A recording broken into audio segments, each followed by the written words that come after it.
up? I'm live. Hey, y'all. I saw Jason ask a question on our Facebook comments on our company Facebook page about emergency preparedness and how installing certain emergency preparedness features and amenities into your home affect your property value. Because a lot of people coming down after last week's crazy snow apocalypse, we're without water and electricity for days on end. We're all asking ourselves, what can we do different to prepare so that we can avoid or mitigate against those kind of situations in the future? And you start Googling and trying to get quotes, and you figure out the price tag for some of these features is really, really high. And so then the natural question is, well, I can justify spending money on these emergency preparedness items if they're increasing my home property value. And so then the question is, well, how much does it increase the property value? Okay, so I'm going to answer the question in a couple different ways.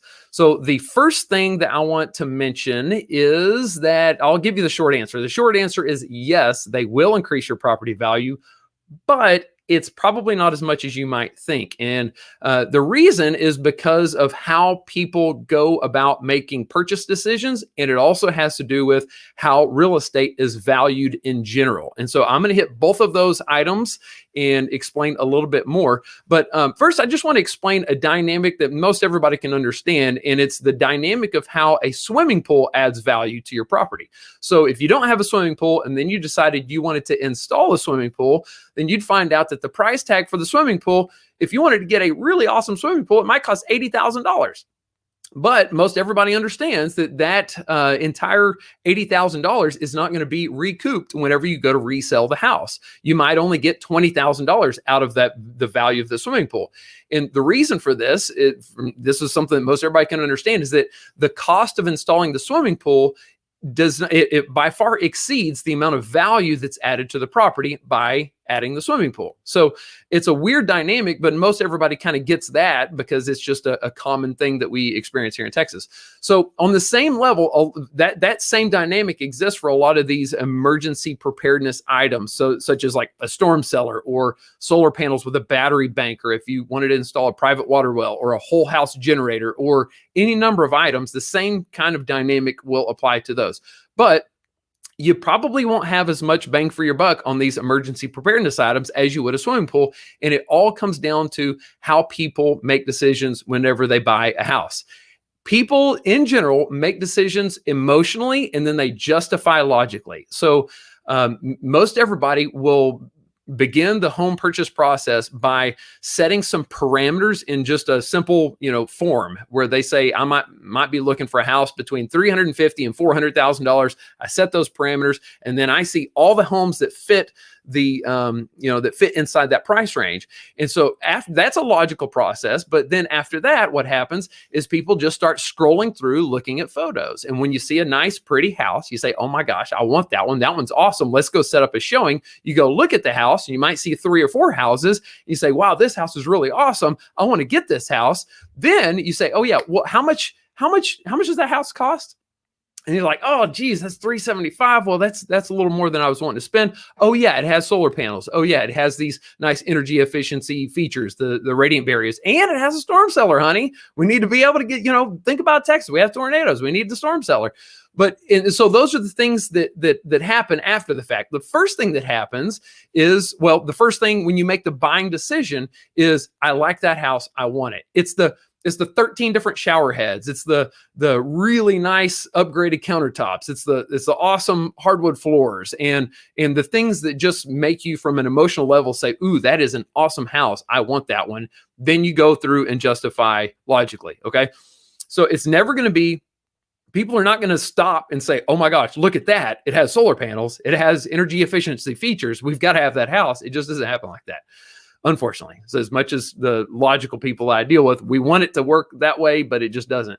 But we can use those things to justify. Okay, so let's go back to the other thing. It's of how real estate is valued. So real estate is valued on a comparison. It's actually called a sales comparison approach. That's the technical term for it. And all it means is appraisers will look at homes and they'll compare what a house sold for versus what another house sold for that is similar in some basic features. It's got to be similar in the geographic location, similar in square footage, similar similar in most of those ways. The specs of the house have to be fairly similar, and it has to have sold recently. And as long as those things are the same, then we can start looking at the small differences of the house. So whether it has a storm cellar, whether it has maybe solar panels, whether it has these other little bitty items, hardwood floors, granite countertops, that sort of thing. And those will ooch the home value up and down that price range within that set of homes. I know I'm kind of explaining a lot of nuts and bolts stuff here, but that's what happens. And so they're not looking at the cost of all the features installed in the home. They're looking at the sales prices of the homes. And if there's a lot of demand for a house that has a certain set of features, then the price on that house will be driven up. And so the demand comes from the way people make the buying decisions. They say, "Ooh, I want that."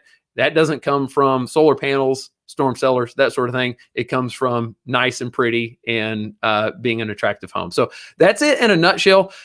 You will get a little bit out of your home and a little bit more out of your home. It will increase the property value. It just won't be as much as what you're probably spending on your home. So, but this is just a way to justify the decision-making process of preparing for the next emergency. And this is not the only factor that you should consider. You should remember last week, let that sear into your mind and into your gut on an appropriate level to make an appropriate decisions on preparing your family for an emergency.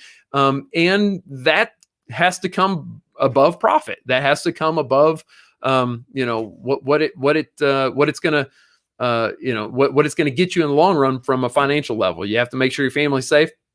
But it all, it's within your means and on an appropriate level. And that's only for, you and your family to decide. But that's it in a nutshell. That's kind of the long answer. Let me answer a couple questions. There's Jason. Hey, Jason, I'm so glad that you popped on here because I was actually commenting on your question. And then I saw and then I thought, everybody's wanting to know this. So how about being on the hospital part? Okay. So Sean asks, how about being on the hospital part of a power grid? How does that affect your home value? And me and some colleagues were joking about how now in the MLS criteria, when we go to input a listing, it's going to say, within 2 blocks of a hospital, because the power is never going to get shut off there if they have to start doing rolling blackouts and that sort of thing. So Sean, the answer is this week, that is going to increase your property value tremendously because we are all driven emotionally from the pain of last week. That sucked.